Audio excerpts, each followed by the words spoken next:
By 51 to 49%. By 51 to 49, which means we may be here till 4 in the morning to find out if that's right. Mike Walsher is with the Wheelock Whitney headquarters at the Thunderbird. Mike? Right, Dave. About half an hour or so ago, Wheelock Whitney left his private suite and walked through his crowd of campaign workers and his most avid supporters here at the Thunderbird. It was an intense and emotional scene. People who have worked for up to 18 hours a day for the 56-year-old civic leader and retired investment banker, facing up to the inevitable, facing the fact that Wheelock Whitney will not win the governor's mansion of Minnesota tonight. Whitney, as always, throughout this campaign, was cool, he was upbeat, he was smiling. The crowd, after a time, broke into a chorus of "We love Whitney, we love Whitney." The candidate then retired to his suite. He will appear in the main ballroom after 10:30. I'm told at 10:35 tonight. At that time, it is a good bet, I think it's fair to say, that Wheelock Whitney will concede the election to Rudy Perpich.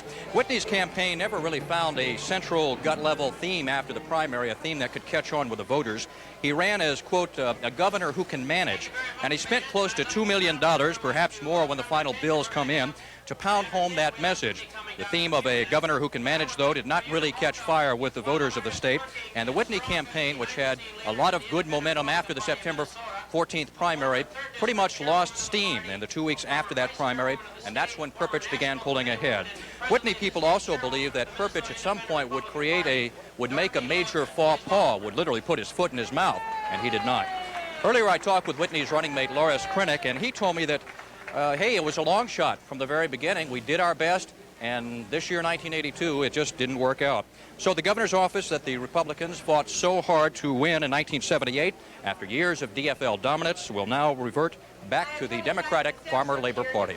Reporting live from the Thunderbird Motel, Mike Walsher, WCCO News. Mike, I'm sorry I missed a bit of that. Did you say a moment ago that it's expected that Mr. Whitney will come in to make his concession speech when? 10:35 tonight, Dave. I see. Fine. Thank you. Let's get to see what we have in the latest totals on the U.S. Senate race, which CBS claims Senator Durenberger has won by a 51 to 49% margin. 13% of the precincts reporting now. Mark Dayton with 55% of the vote, and the senator with 44%. Skip? David, CBS is projecting a 51-49 Durenberger victory in that particular race. Whether that will hold up, I don't know. Their estimates have been wrong. To the best of my knowledge, in terms of calling a race once in the last 10 or 12 years, they're awfully accurate. But that one is close enough that I'm not too sure that I'd want to bet on it. All right. Do you have any idea, Skip, what the margin of error might be in an estimate like that CBS would make in a Senate race? No, they don't talk a lot about that, Pat. The one thing you have to have some confidence in is that it is based on sample precincts, actual votes cast, scientifically sampled, and then projected out, which is one of the reasons it's been so accurate over the years. Mm-hmm. Let's see what totals we have now in some of the other state races, beginning with Attorney General, where Skip Humphrey maintains a strong lead over Elliot Rothenberg, 69 to 29%, with but 3% of the precincts in. In the race for treasurer, an office vacated by DFLer Jim Lord, Robert Mattson, 58%, Bon Clayton, Chanhassen, 38%. State auditor, this is a race we're keeping our eye on because in the very sketchy returns in the beginning, Arnie Carlson was losing by a substantial margin to his DFL challenger Paul Wellstone. Well, he's closed the gap somewhat, with only 2%, however, of the precincts reporting. 55% for Professor Wellstone and 45% for Arnie Carlson. Secretary of State Joan Groh certainly will not be in trouble, even though but 3% of the precincts have reported. She enjoys a 70 to 27% margin over Mark Hansen. And on the the only seat up for contention on the Supreme Court is John Simonetz. He has a strong 64 to 36% lead over Jack Baker, the Minneapolis attorney. I am told that Karen Boris has something, well, something, I guess. She has the victor up in Virginia. Karen? We're here in the Sawmill Lounge with Rudy Perpich, who probably will have something more to say about victory and that sort of thing in a few minutes. Well, a couple of weeks ago, you told a couple reporters that if you won, we would look forward to the most exciting 6 months in state history. That's right. What's going to happen in the next 6 months? It's just going to be, well, a lot of excitement. We're going to try many things. We're not going to be sitting behind a desk very obviously, and we start at 1 o'clock tomorrow. What kinds of things, though? You wouldn't give us a cue. We kept pushing you, and you kept saying... All you have to do is follow me for next week or so. Okay? What are you going to do tomorrow? What's the first thing on the agenda? First thing, I'll be meeting and having meetings here that deal directly with this area. Then Thursday, I'll go down to Brainerd and talk to the Tourism Council and as many people in tourism as possible. And Friday, we'll be in the cities, hopefully meeting with Governor Cui. In fact, we have an appointment set up with him to discuss agriculture. In April, they said it couldn't be done. What's your feeling tonight? Well, we decided they should all pinch me to make sure that it's. I can hardly believe it myself. Okay. Thank you very much. A very happy, obviously, Rudy Perpich. Live, back to you. We have been told that Mark Dayton is either about to arrive or has indeed arrived at the DFL headquarters at the Sheraton Ritz Hotel, where Alan Cox is standing by. Alan? For the DFL party, because we have a new DFL governor of Minnesota once again.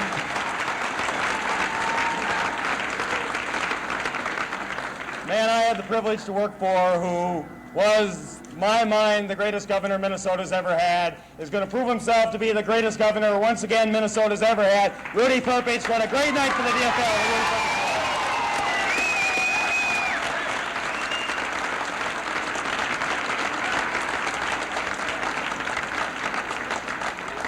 And we've done something else tonight that was long overdue in this state. We've elected the first woman lieutenant governor in the history of Minnesota.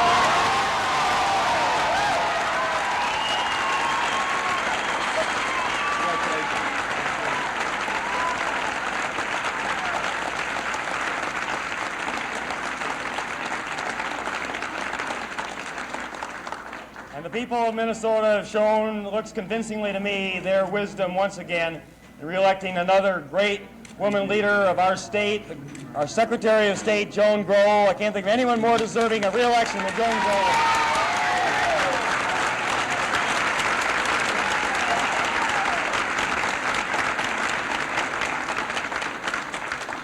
I'm optimistic. We're going to have a DFL Attorney General. He's going to have big shoes to fill. A great leader, Warren Spanis, but I think Skip Humphrey is going to be a man of the same caliber as Warren.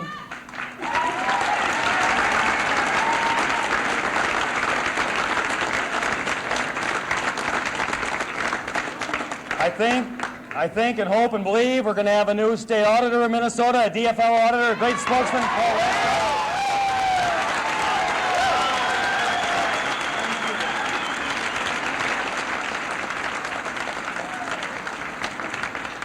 We're going to re-elect three outstanding congressmen, Martin Sabo, Bruce Vento, and Jim Oberstar. We're going to re-elect some great DFL legislators. We're going to elect some good new DFL congressmen, and that leaves only one question outstanding. And I think it's going to be a long night. I just heard Rudy Perpich speaking up in Sawmill in Virginia, and his first executive order he issued was to tell me to wait. So I'm going to wait. I'm going to call him up and ask him how he managed to go to sleep overnight to wait for the results the next morning. But I'm going to prepare to wait for a while because I think this is going to be a close race. I think there are thousands of Minnesotans who are out there whose ballots are still to be counted, who are still to be heard from.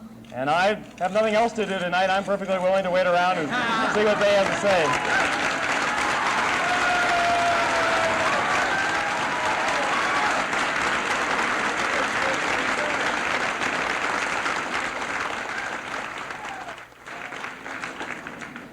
I want to say, regardless of the outcome, how grateful I am to all of you for your friendship and for your support. This election shows very clearly that the DFL party has come back together again as the strong, united spokesparty for the people of Minnesota. A great tribute to Mike Hatch and our leadership, Mary Monahan and Mike, the DFL party.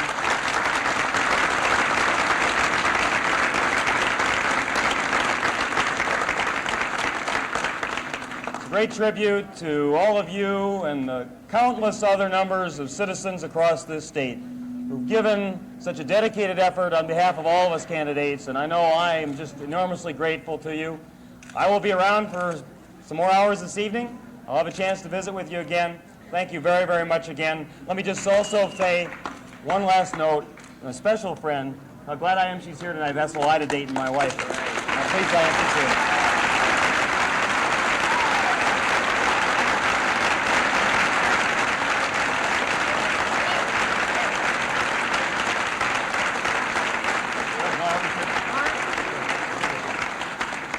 For just a minute, it's going to be a very long night tonight, and we're probably not going to go the results until 2 or 3 or 4 in the morning. But what we're going to do is elect a Democratic United States Senator, Mark Dayton.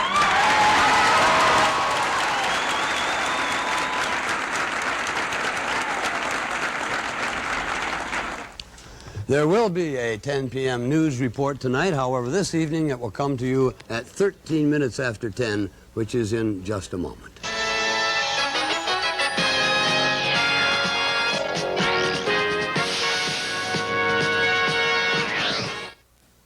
Congressman, you know what I like about Murph? What is that, Nick? It's a democracy. People get to vote. Democracy? Some people vote for self-serve. They like to pump their own gas and save money. Save money, I like that. And some people vote for full serve. Full They serve, like our domestic policy of cleaning windshields and checking under the hood. The people get to vote. It's a democracy. Nick? Yes, sir. Democracy, eh? Well, Murph's still Speaker of the House. Fill her up with spirit, Full serve and self-serve. the spirit of 76.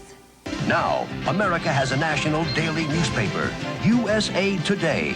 Money news in the USA Today.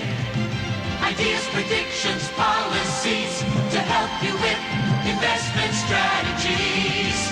USA Today, the nation's newspaper. Money, sports, life, and the nation. USA brings you the USA.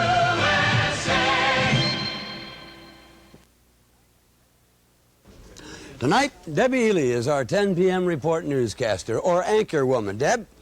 Dave, the nationwide manhunt continues tonight for Kevin Masterson. He is the man wanted for questioning in the 7 Tylenol cyanide deaths in Chicago.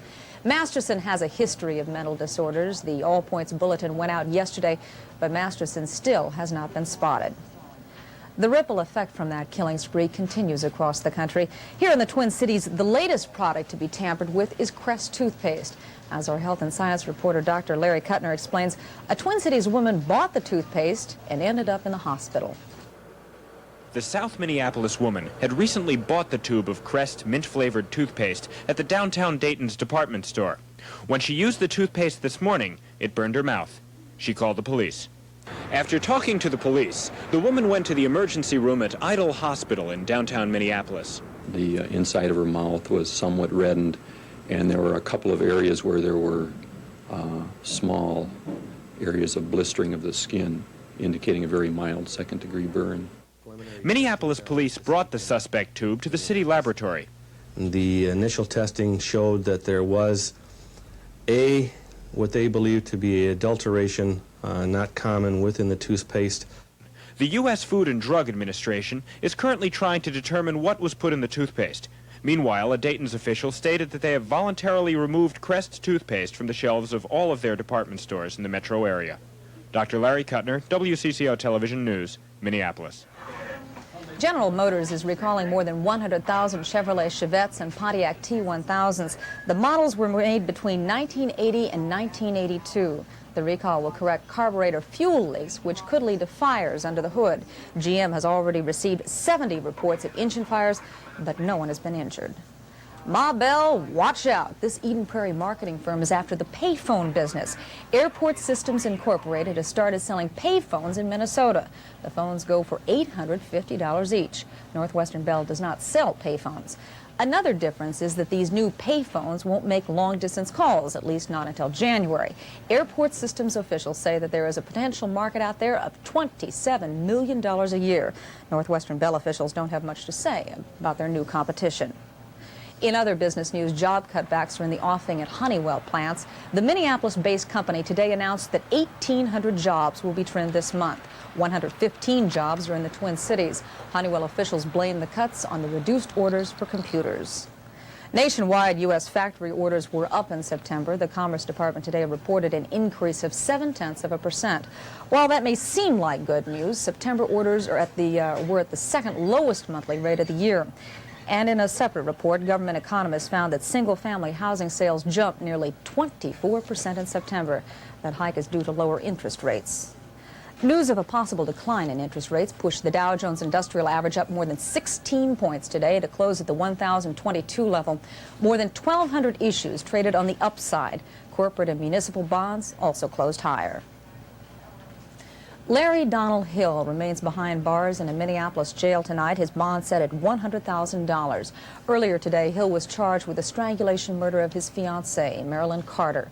Carter's body was found in her apartment last week, one day before she and Hill would have become husband and wife. Testimony continued today in the Craig Jackson murder trial. The defense rested its case, and as Lisa Schroepfer reports, prosecution attorneys called one of their final witnesses. Craig Jackson knew that killing his girlfriend and another woman was wrong, according to court psychiatrist Dr. Carl Malmquist, but that his thinking had shifted toward the psychotic by the time he strangled his sleeping boys. Once his girlfriend was dead, the doctor testified, Jackson's fantasy of a happy life was destroyed, and he believed God was willing him to kill himself and his children so they could be reunited in heaven. Dr. Malmquist said Jackson had definite personality disorders, but was not so mentally ill that he couldn't tell right from wrong, at least in the first two killings. The psychiatrist testified that it was difficult to separate out Jackson's mental problems from his drug addiction, that Jackson told him he was, in Jackson's words, drunk and tripping on the weekend he killed them all. One last witness is expected to testify tomorrow before the case is turned over to the jury. Since the murder counts are split, jury members could decide that Jackson was insane during some of the killings and not in others. In that case, he would most likely go to prison. Lisa Schroepfer, WCCO Television News, Minneapolis. Big hugs and The U.S. is funneling military and economic aid to Central America to help the government regimes of the Honduras and El Salvador. But now U.S. officials confirm that the CIA has organized and is supporting a covert operation there as well. It is targeted against the left-wing Sandinista government of Nicaragua. Officials who asked not to be identified say the project is based in neighboring Honduras. It was approved by President Reagan, supported by CIA Chief William Casey, and is directed by the U.S. ambassador to Honduras. It involves small-scale paramilitary attacks across the Nicaraguan border. The attacks are designed to harass the Sandinistan troops. Publicly, the U.S. State Department is refusing to comment on these reports, admitting only that the Nicaraguan government poses a clear threat to U.S. interests in Central America. 28 people are in custody tonight for demonstrating at the Pentagon. The anti-nuclear protesters hurled blood at the building, sang protest songs, and chained themselves to the entrances. Police had to carry them off. In all, more than 100 people showed up at the demonstration. Anti-war crusader from the Vietnam era, the Reverend Philip Berrigan, was among them. So far, Pope John Paul's reception on his tour through Spain has been a warm one. And it happened again today in Madrid, where he held an outdoor mass for thousands of people at the Royal Palace. Afterward, the pontiff visited the royal family and met with several of Spain's political and military leaders. He also came out with one of his strongest statements yet against abortion, birth control, and divorce. The Pope will be in Spain for another week. Mike Fairbourne is in the Weather Center, where he's been on the prowl for snow tonight. What are you finding, Mike? Well, there's some precipitation showing up on the radar, Debbie. We're having a hard time picking out right now whether it's snow or whether it's rain. It looks like it's a mixture of both, but it's definitely headed towards rain. Look at some of these temperatures up to the northwest of us. Alexandria is now reporting 32 degrees. They've been reporting snow now for a couple of hours. Our temperature's kind of been holding at around the mid-40s for the last 3 or 4 hours here in the Twin Cities, but as that front moves a little bit further east, we're definitely going to get that cold air coming into us, and before the precipitation ends, it'll undoubtedly change to some white stuff. We're not expecting any accumulation, but just a little light dusting. You can see on the satellite picture that we have had some clouds not only to the east of us, but stretched out all the way to the west, and that's just another series of little disturbances that are coming down to us on some northwesterly winds, so we're going to stay on the cloudy side for sure. Our temperature right now is 54 degrees, southeast winds at 9, humidity 64% with a barometer reading of 29.86, and the barometer is holding steady. Our radar has been picking up that precipitation, as we said, and it's up to the northwest of us right now, and moving in an easterly direction. We had some showers move through the Twin Cities around drive time this evening, and lasting a little bit longer than that. Most of it then appeared to end as it moved into Wisconsin, but the latest picture on the radar indicates we do have another area reforming out to the west of us, and many of these little areas now are possibly becoming mixed with snow or changing to snow. So if you're out and around, don't be surprised if you see some white stuff coming down with it. In the weather guide today, we did reach 66 degrees, but low last night of 45. and a trace of precipitation. Well, let's look at our highs for tomorrow. Forecasting some very, very cool air to come over us, and it's going to continue over us. Some areas up in the northern part of the state will not get out of the 20s tomorrow, warming up very, very sharply to the southeast and to the southwest, but that cold air spilling all the way down into the nation's midsection. These are highs for tomorrow. Part of that reason why that frontal system will push east of us and cool high pressure will continue to push south out of Canada. One nice thing about that is we will return to gradual sunshine by late in the day tomorrow, maybe some sunshine breaking through, and perhaps even more in toward the weekend. Well, our extended outlook, our forecast, first of all, we have a forecast. Our forecast is for some light flurries yet tonight. We expect the extended outlook then, we have some showers possibly on Saturday. Our high temperatures will range between 35 and 45 degrees, and our lows dropping down into the teens but warming up gradually over the weekend. And we're going to have the forecast now, or should I just verbalize those for you? Okay. We're going to, Debbie, let me explain. We're going to have some flurries tonight. Those flurries will linger on into tomorrow. Then we'll have some breakup in the clouds. We expect a high temperature tomorrow of only about 35 degrees and then dropping down into the teens tomorrow night as that cold air really reinforces itself over the top of us. Looks kind of like a mixed bag of weather there.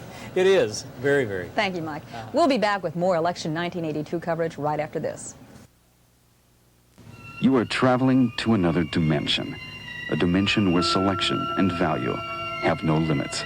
Your next stop, the Ribnick Zone. Case in point, Sarah Livingston, careful shopper. She searches for the best prices in town. Sarah only dreamt of owning a fur coat, till now. Last stop for Sarah Livingston, the Ribnick Zone. In the Ribnick Zone, you don't have to have $1 million to look like $1 million. Of every dollar the average American family earns in a year, about 24 cents goes for taxes and 23 cents for food. Another $0.50 is divided among housing, transportation, medical, clothing, and other expenses. The remaining 4 cents buys enough natural gas to heat your home, heat your water, dry your clothes, and cook your food. Natural gas is still one of your best buys, and we're working to keep it that way. Pointe-à-France, sold out. Lake Point, sold out. And we reminded you, the homes of Winslow House, with their beautiful view of the emerging riverfront, the Minneapolis skyline, historic St. Anthony, and nearby shopping and dining, would go away too. Now that day is near. Fewer than 10 of these superb homes remain. Soon, the opportunity to live at Winslow House, like the green of summer, will be gone forever.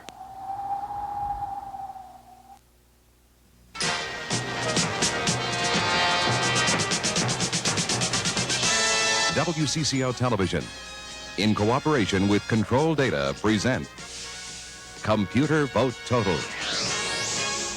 Summarizing briefly at 3 minutes after 8 tonight, CBS News claimed Rudy Perpich the victory in his fight for the governor's seat against Wheelock Whitney. At 8:22, it claimed that Senator David Nirenberger would be returned to the U.S. Senate in a win over Mark Dayton. Mr. Perpich from Virginia has accepted that claim, and in a few moments, his opponent, Wheelock Whitney, is expected to concede the Perpich victory. Senator Nirenberger's DFL opponent, however, Mark Dayton, is not ready to accept defeat, and just a few moments ago, CBS rearranged its margin of victory for Nirenberger over Mark Dayton by 51 to 49%. So that is still up.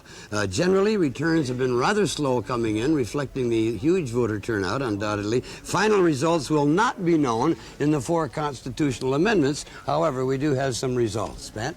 That's right, Dave. We do have some results coming in on those amendments.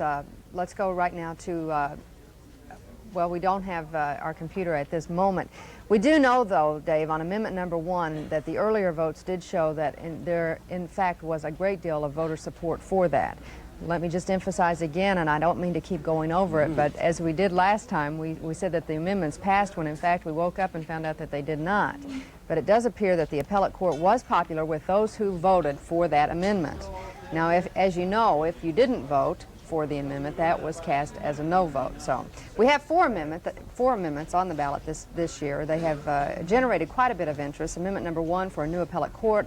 Amendment number 2 for highway bonding would lift the $150 million ceiling in highway bonds that the state can let out. Amendment number 3 on parimutuel betting, that would make horse race betting constitutional in the state of Minnesota. Then the state legislature would be up to them to then select a racing commission and select horse race sites if in fact they decided to do that. Amendment number 4, very similar to 2, on railroad bonding, and that would authorize the state to finance railroad improvements through public bonding. We're going to go now, if we can get the computer results in Ramsey County, because we've got some races there that, of course, have been a lot of people very interested in, especially the race in District 4. That includes Diane Ahrens and Ron Maddox. Ron Maddox, of course, the city councilman who has come in to run against the incumbent Diane Ahrens. She is known in that district as the lady. The demographics really in that district are on her side.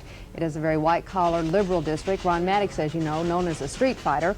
But he has, according to those people that I talked to, the name recognition from the city council. You know that St. Paul City Council people get a lot more name recognition than do the commissioners. Tom Hendrick is standing by now with Diane Ahrens. We just got our computer back up. Well, let's take a look. We have the moment to take a look at these. This is exciting. We'll just jump from one thing to the other. Let's go now to amendment number 1. We have 196 of the 4,067 precincts reporting. That's 4% of the vote. As you can see, there is support for that amendment. Amendment number 2, 196. As you can see, 81,372 yes votes with 4% of the votes in. So it does look like that has gotten some voter approval.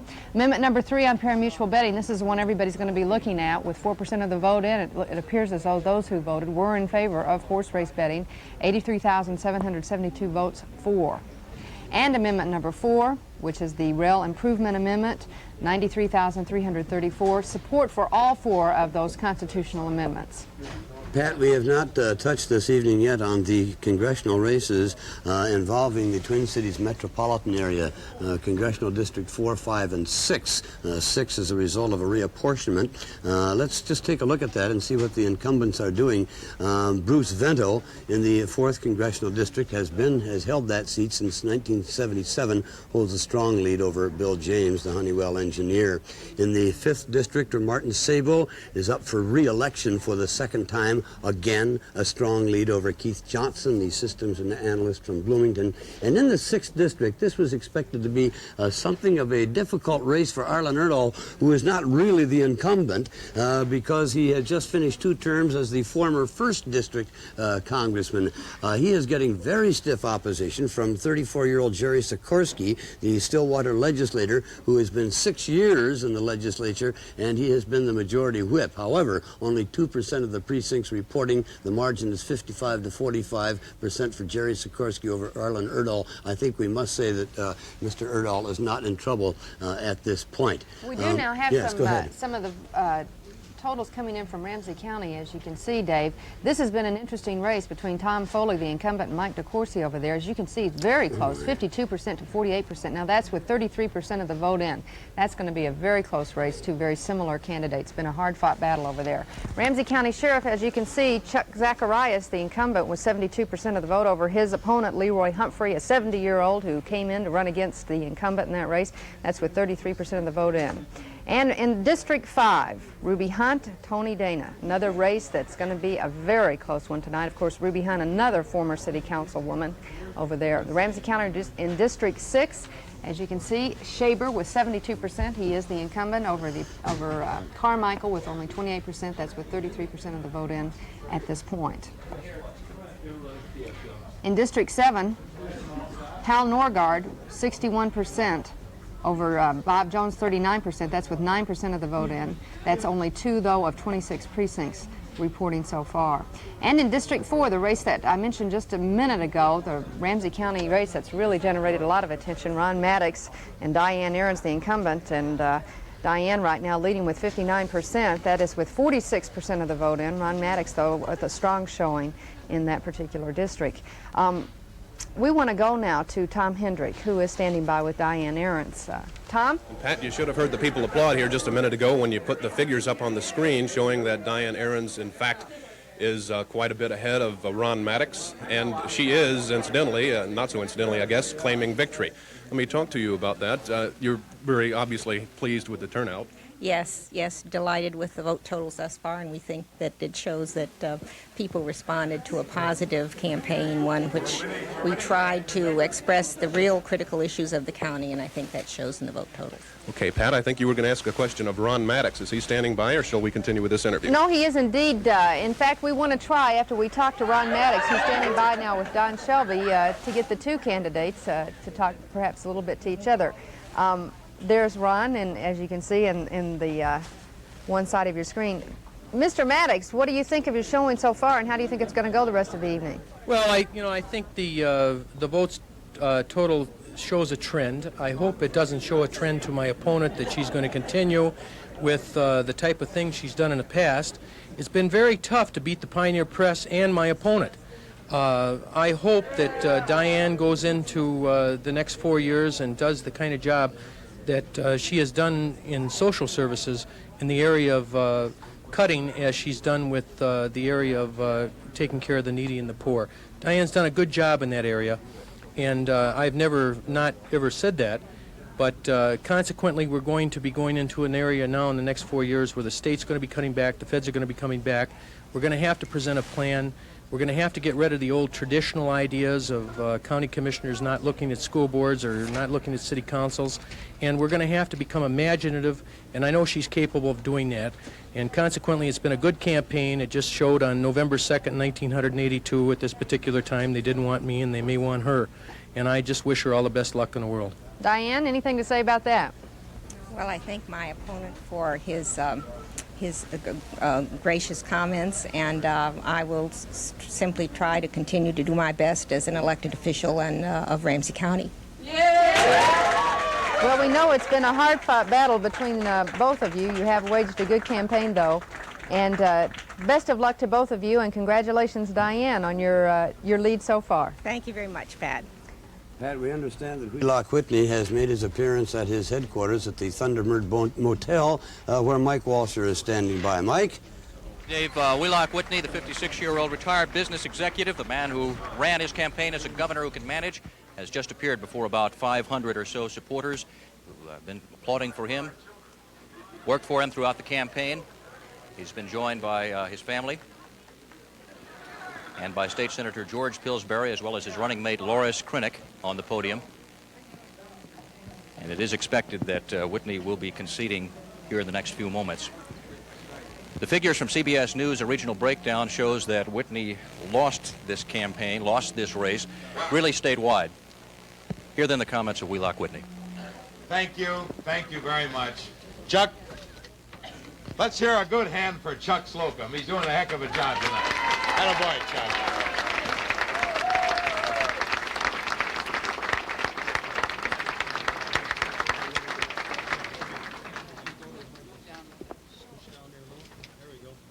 Well, you're nice to all be here. It hurts to lose. I don't mind saying I'm disappointed with the outcome. But I really have no regrets about the effort that we have made over these last 8 months. I'm really proud of my running mate. I have never known a finer Minnesotan than Loris Krinick, and Loris and his wife Nancy and their family are here, and I'd love to have you give them a Minnesota welcome.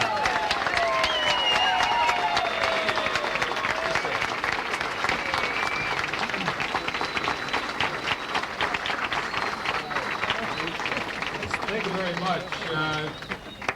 Son Mike and daughter Chris, son-in-law Mike, daughter Carla, and wife Nancy. Thank you for making us all so welcome. It's been a relatively short campaign for me because I've been involved since the middle of July, but These are the comments of Loris Krinick, the running mate with Wheelock Whitney. We've been handed a note that with 21% of the precincts statewide reporting, Rudy Perpich now has 64% of the votes, Wheelock Whitney 35%, and that is about a 90,000 vote difference. known him for a long time. Again, Wheelock Whitney has conceded here. According to CBS News, Whitney in the Twin Cities area at this point is getting about 34% of the votes. He needed up to 55% to win. In the Southeast area, he's getting about 45% of the votes. He needed actually 58% in the Southeast to win. In the western parts of the state, he is now getting 39% of the votes. He needed about 50% in order to win. And in northern Minnesota, Wheelock Whitney is now getting about 27% of the total votes. He needed 35% to win. Again, let's go back to the comments of Loris Krennick, the running mate of Wheelock Whitney. The Whitney-Krennick ticket has just conceded. Thank you very much for your warm welcome.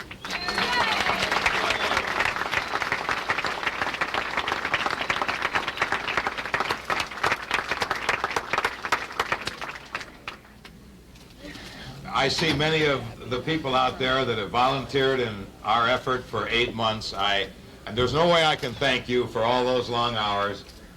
And the people on the staff who have worked so long also for little pay, thank you, thank you. And my family, who is here with me, my wife Irene,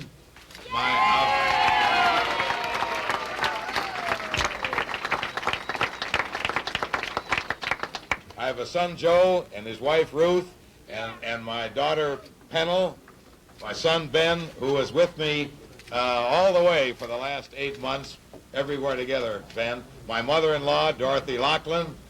I even love my mother-in-law. Imagine that. My son, Locke, and my son-in-law, Dr. Rudolph Ballantyne. These are the family support I've had. I'm very grateful to them. Thank you.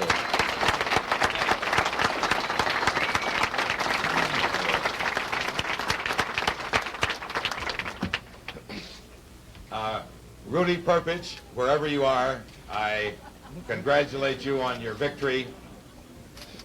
Like all the people in this room, I'm a Minnesotan. I love this state. I accept the decision that the voters have made. I know that you are going to have some difficult decisions in the next 4 years. Minnesota is in a perilous financial condition, and you are going to have to make some tough choices.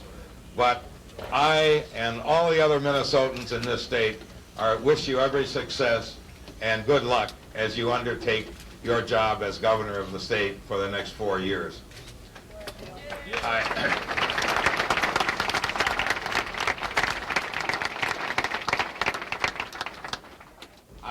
Wherever he is he happens to be up in Virginia, Minnesota, and we're not sure if Rudy Perpich heard the message delivered by the defeated Wheelock Whitney. We're going to go up to Virginia now for Karen Boris and Mr. Perpich's evening in the Sawmill Saloon volleyball court.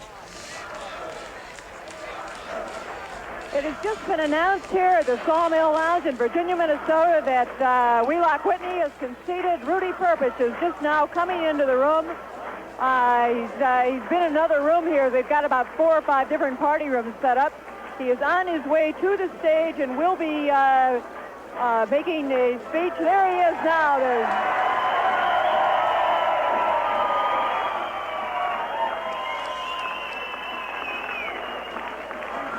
He's about to come up on the stage. He's into the room.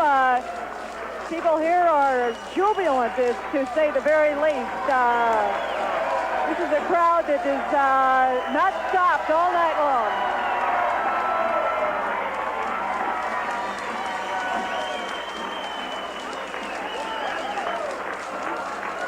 A few minutes ago, Perpich was ready to go to the microphone, and he wanted to make a detour to visit another room. I also add a weather note here is it is snowing quite heavily up here in Hibbing, or in Virginia tonight. And there go the balloons.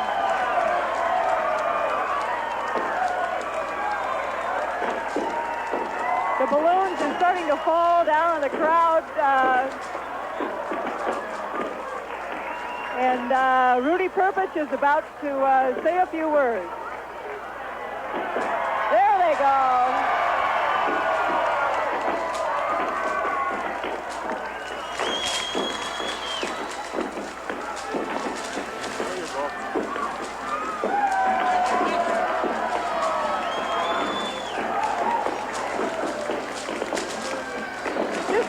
what is known as a party here on the Iron Range, I think. This is what they call this.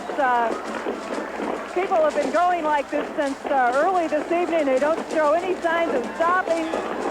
And the candidate who they've waited so long to hear is waiting for them to stop playing with the balloons so he can say a few words. There are 3 different bands here. Perpich is, I think, now asking for some quiet, if that's possible. I don't know what he has to say. Well, wrong again. Looks like there he is. Here we go. Thank you. Thank you very much.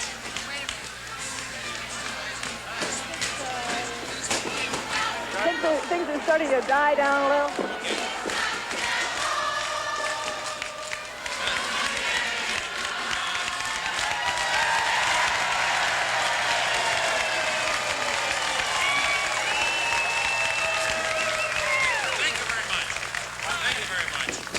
This, of course, is a very happy moment for me and my family and all of you, I'm sure.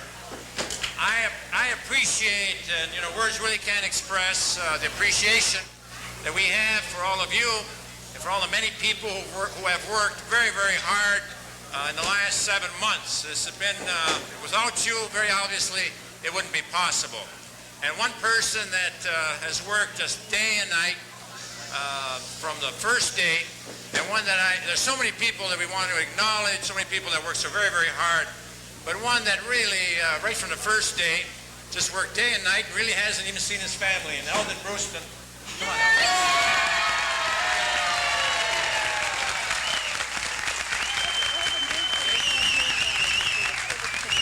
We have, this evening, and at this very moment, we have proven that we can win a campaign and win an election.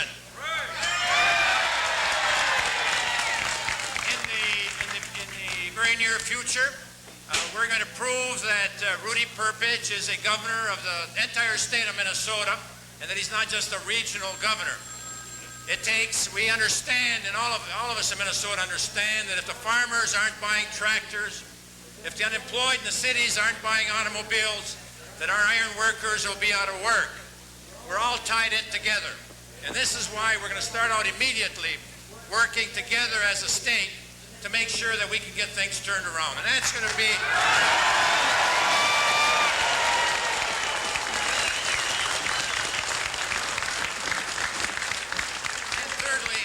And thirdly, we're going to prove within a couple of years that this is going to be the best administration